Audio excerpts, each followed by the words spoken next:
Hi, and welcome to our program. Today we are visiting Museum Silkeborg. First, we are going to meet with Nina, who is going to show us around Silkeborg Outdoor Exhibition. Let's go meet Nina.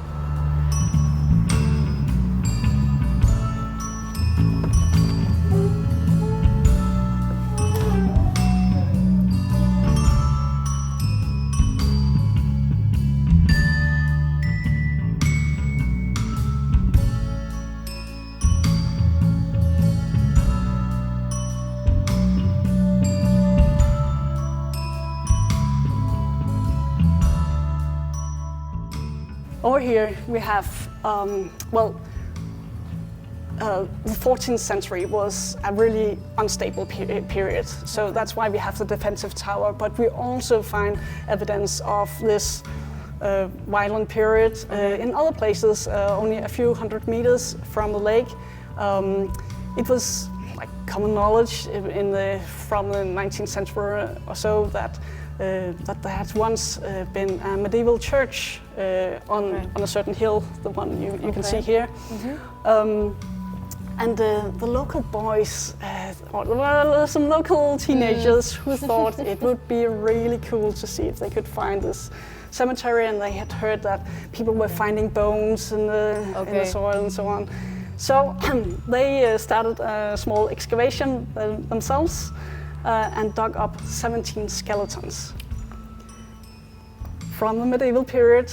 The museum didn't know anything about this. They thought this would be really cool, so they had been visiting the monastery at I don't know if you've been there, but they have a lot of skeletons, so they were kind of inspired by this and wanted to do some archaeology by themselves.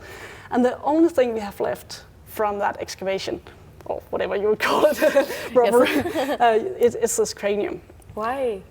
What happened to them? We don't know. Actually, my colleague tried to contact the, at that time, teenagers, and they were, we don't know where it's all gone. And, but we have this cranium, and it's still quite interesting. So you can notice this mark on the top of the head. So it's actually a chop mark from either a sword or an axe. Oh no. So, again, this violent period. Yeah. But what we also can see is that it healed. So he lived, several years after that. Okay. One of the things that's also very interesting when looking at craniums is that you can get, you can get a lot of interesting stuff out of them. And what we see is that it was a male. He was more than 35 years old when he died. And then that's quite a lot. And then we can see that his teeth are completely worn. So the enamel of the chewing surfaces are completely gone. He had gum disease. He had inflamed root canal. Okay. So he has been in a lot of pain. And what you can see, if you look at the cranium, you can see the left side is much more robust than the right side. And it's because he had so much pain in the right side that he simply always chewed in the left side. So interesting how you can figure all of these things out just by. Yeah. Wow. For me, it's just a cranium. But obviously, you don't have the education on this. But wow. Yeah, it's really cool. Yeah. It seems so fragile. Yeah. And then, of course, the young guys found the cemetery, but there must have been a church as well at the top. And here we have it's what we have at the moment, but we might be doing an excavation relatively soon, where we hope to find more. But here we have some bog iron with the mortar on top, so it was the building material from the church. So there has been a church up there, and we hope we get some more information within the next years. Okay. I had another question, but I don't quite remember right now. But did the boys just choose the place randomly, or were some? No, it was on this hill where people were saying there had been church in the medieval period, and I think there were also some rumors that bones were being dug up by the guy who had the farm. Big area, kind of. I think it was here on top of the hill. They knew where to look. Okay. But it's just still 17. It's a lot. Yeah, and it was in '64 that they did this. Okay. How did they manage to do that without anyone knowing, though? I don't know. Weren't there places around? People probably knew, but you know. It's like, okay, they're having fun. Yeah, exactly. It was different times. Today, you're not allowed to dig up. Yeah, that sounds so weird. Yeah. So I had another question, but I don't remember. Maybe I will remember later. But this, you know, this area really shows that, you know, today we use it for recreational activities. Back then, this was a matter of survival. You had to get away from the violence. Do you? That was a question. Do you know why there was such a violent period at the time, or like are there some theories? Well, there was you know, they were fighting about the power of ruling Denmark, and Okay. So like different just a lot tribes. of fights also among the elite, and Okay. a lot of clashes. So the local elites would then build defensive towers to make sure they could keep safe. Okay. Also, something like I'm obviously not an expert in this, but it sounds weird that they had the defense tower like in a very low point. It was at the bottom of the lake, of what now is the bottom of the lake. But then it was. Do you understand what I'm saying? Like a valley. You understand? No. Well, it was in the lake. Of course, it was standing up in the lake, so you had to. Okay. Yeah, it's just like we have drawn on the picture. So out there in the lake, you would have the tower. Okay. But of course, they had to make the foundation, foundation of the tower. Yeah. So you had to. So if you were being chased by people, they couldn't get out to you unless they had boats or start swimming, and it would be much more easy to defend the tower. You know, they would be able to shoot down on people trying to get out to them. Okay. I was thinking that the lake came like afterwards. Or No. It has been there for ever. Okay. Yeah. That makes more sense. So what do you want to show us here? Well, here we have some different display cases where we have kind of a theme showing artifacts from specific outdoor activities. Okay. So we have like geocaching, skating, riding, fishing, and scouts and survival stuff.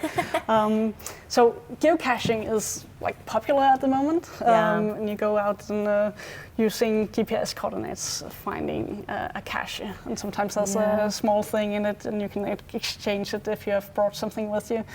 But also, back in time, people were burying hoards of different stuff, sometimes because they wanted to find them again. So for instance, you have from the Stone Age up here, you have some arrowheads and scrapers, and you know, it might have been deposited there because they wanted to find it again later on and use it.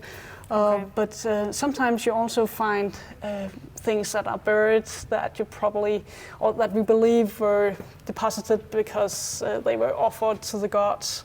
Okay. So for instance, like this bronze torque, which is, you know, very valuable. Beautiful. And so it was probably left there for the gods. So they hoped that it would bring something good to them. And then we have a bit of a funny hoard out here. So when they were building the motorway to the Silkeborg, of course, the archaeologists at the museum went out there excavating, and they suddenly found all these boxes from condoms. These are boxes? I don't know what I thought it was. No, it was containers for condoms, and they were found in the middle of the Norskov forest. Okay. So people have been having a nice time in the forest back in the 60s. We can actually date them, so it's quite funny. Yeah. So it was only one condom per?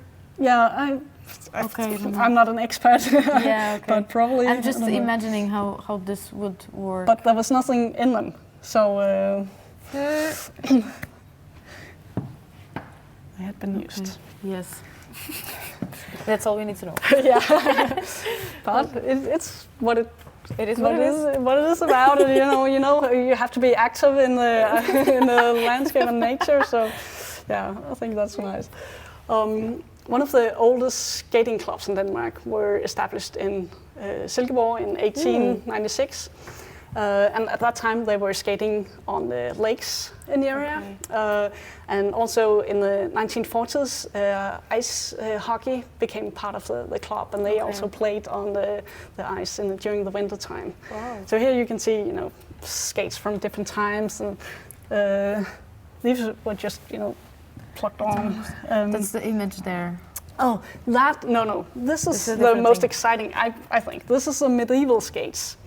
So they were made from bone, and then you had this string you had to tie around the skate and your ankle and foot.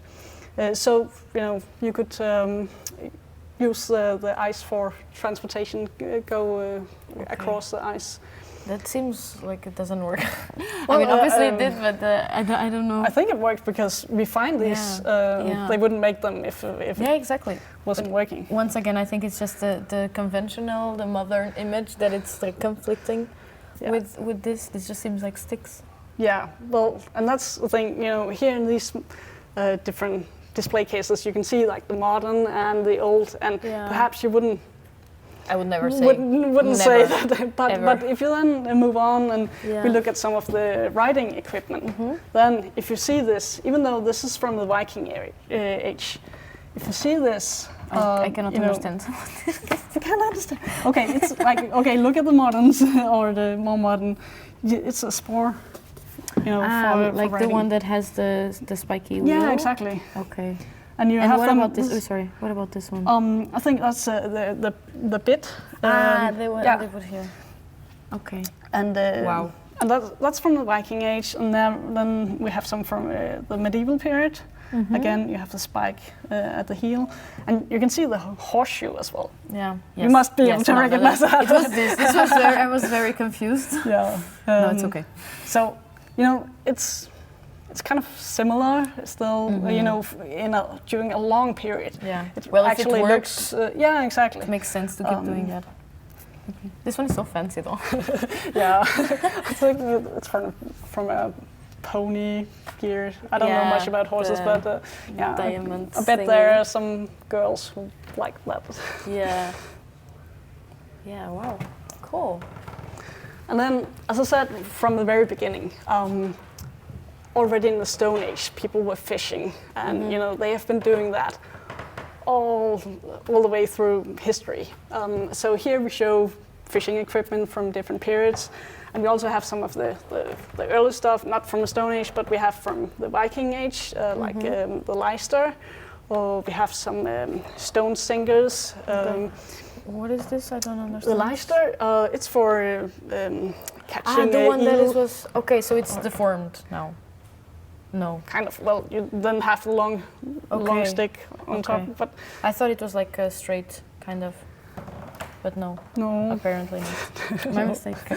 But then, we have the old equipment. But what is almost the most exciting here is that we have some special equipment that is only being used in these areas. Okay. So if you look at this one, the first one, this is. Special fishing equipment used for ice fishing. Okay. And it's only these types of fishing gear. It's only found in the Lakes district of Denmark, in Denmark. And it's believed that it was Cistercian monks that brought it with them from southern Sweden. When they then settled here in central Jutland, they brought this equipment with them, and then it has lived on. The locals started using it, so we have a lot of these in our at the museum. And then we have this spool for handline fishing, and it's also special because this particular way of fishing was, it originated at the Lake Furesø and the Mølleå Creek on Zealand. And that was where the Del.2 family had their paper factory. Okay. But then, in the 1840s, the Del.2 family then established a paper factory here in Silkeborg. Okay. And apparently, the way they brought this, or the workers brought it, or whatever, at least, you know, we can see that the tradition then was brought with them here to the area. So that's also kind of nice. Yeah, it is. You can clearly see the evolution and how everything is related. And then, of course, if you go outdoors, if you go camping and so on, you will need a knife and an axe and a way of making fire. So that's, you know, it's the same back in the Stone Age or the Bronze Age or Iron Age, all the way up to today. That's still the same equipment. It looks a bit different, but basically it's the same things you need to be able to do. Wow. This is an axe also? This is an axe, yeah, from the old Stone Age. And you see the flake, the flint flake, the flint blade, which was used as a knife. Okay. Then in the Bronze Age, you have different types of axes. And this is actually a striker light, so they were using the flints to make fire. Okay. So interesting how it's the same shape. Yeah, exactly. That's from the Viking period. Like so long ago, it's still the same shape. It's still the same, so you can see that. Yeah. And next to it, you have a knife, and then you have a fire steel, which they use to lit the fire. Okay. Okay. And this is a Bronze Age dagger. Was it broken? It's made of bronze, and it's broken. It was found in two pieces, so you can see this part is more. It's not as well preserved as this part. But again, out here it's more thin. It's thinner, so it's more fragile than the handle probably. Okay. But it broke at some point. Or even think the point. Also probably broke off at some point. But you find these daggers in burial mounds, for instance. So it was, of course, there was the rich people who had bronze. It was, in order to make bronze, you needed copper and tin, and there's no copper or tin in Denmark, so you had to have good connections, trading connections and so on, in order to get it. So it was only the elite who had these types of equipment. So interesting how all these things are connected, and then you can actually draw conclusions from this. Yeah. Wow. Cool. Cool. So this was the artifacts. Yeah. Different things. Different thingies. Yes. Yes.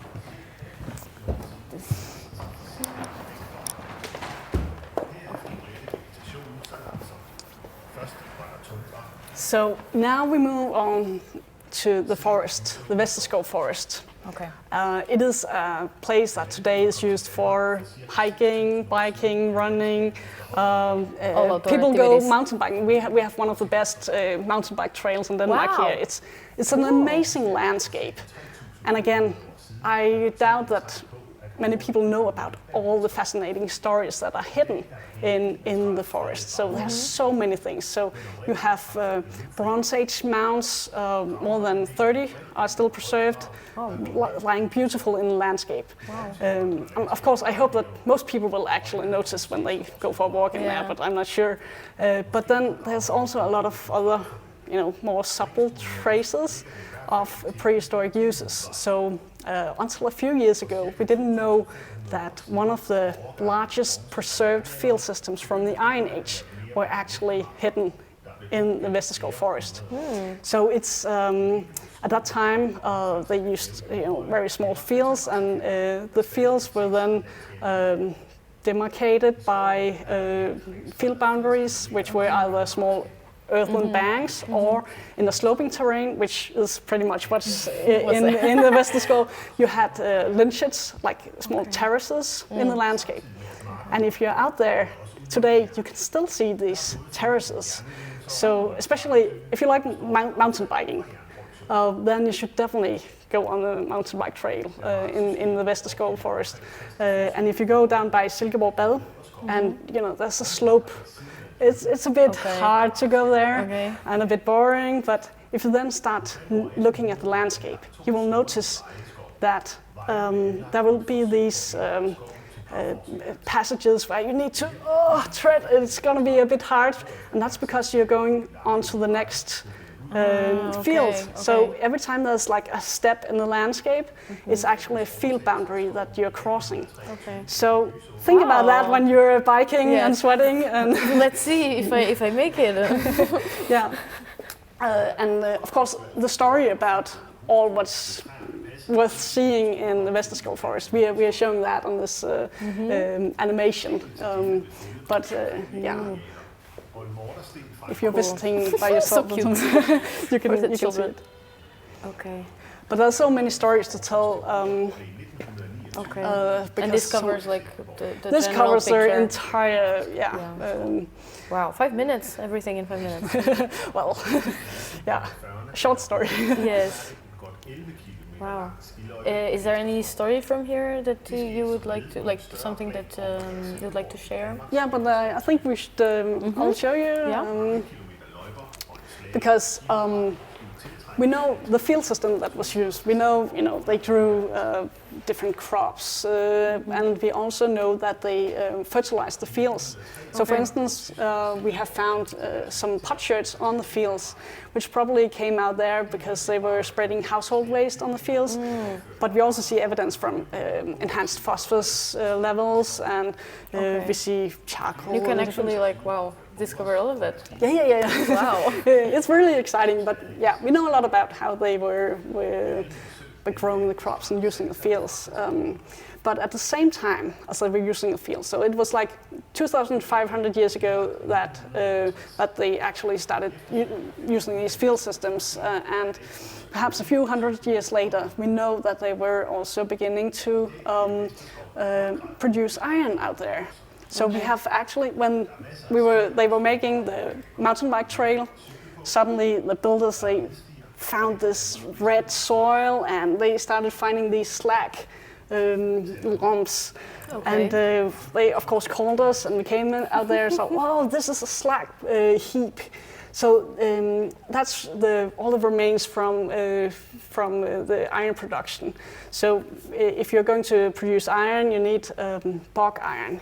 You can find that, it's like the ochre you sometimes see in wetlands and wet areas or by the creeks. So it will basically be accessible everywhere. Yeah, it's very accessible. And then you build a smelting furnace from clay, and then you just put this bog iron and charcoal in it. And then start heating it.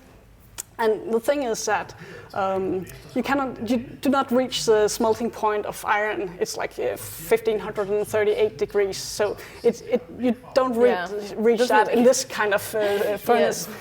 So instead of smelting the iron, you smelt off all the impurities of the bog iron, and that then gets out of the furnace, and you get when it cools down, you get this slag.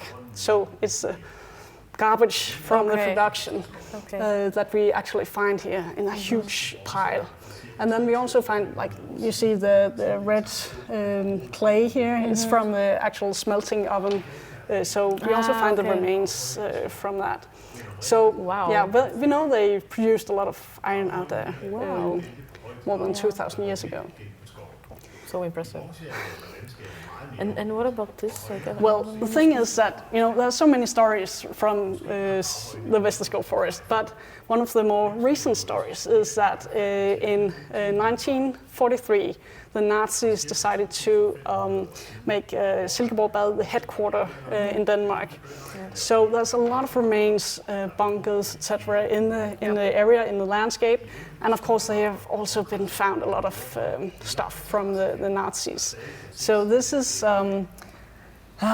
it's some melted glass slides that the that the Germans BURT when the war was almost done.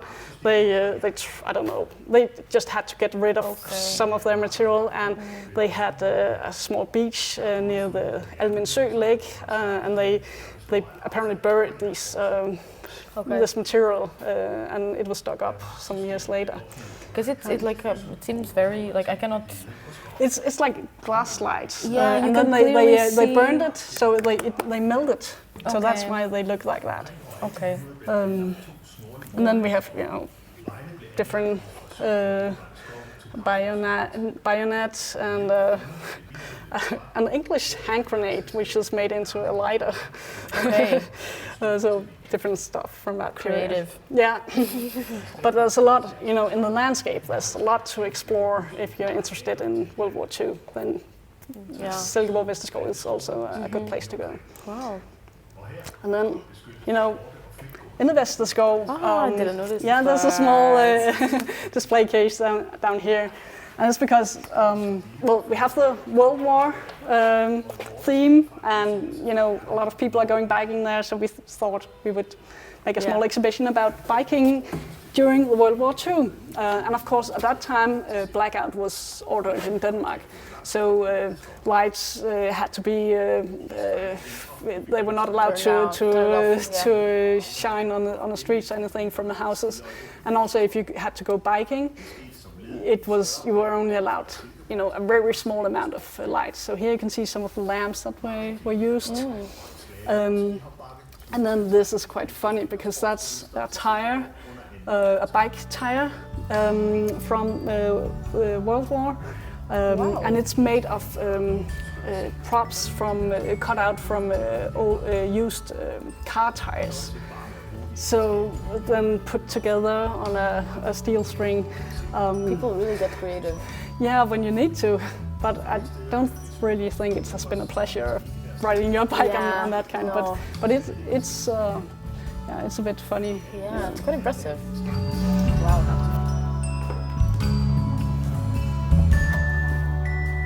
That was it for today in Museum Silkeborg. I hope you enjoyed the program and thank you for staying with us. See you next time.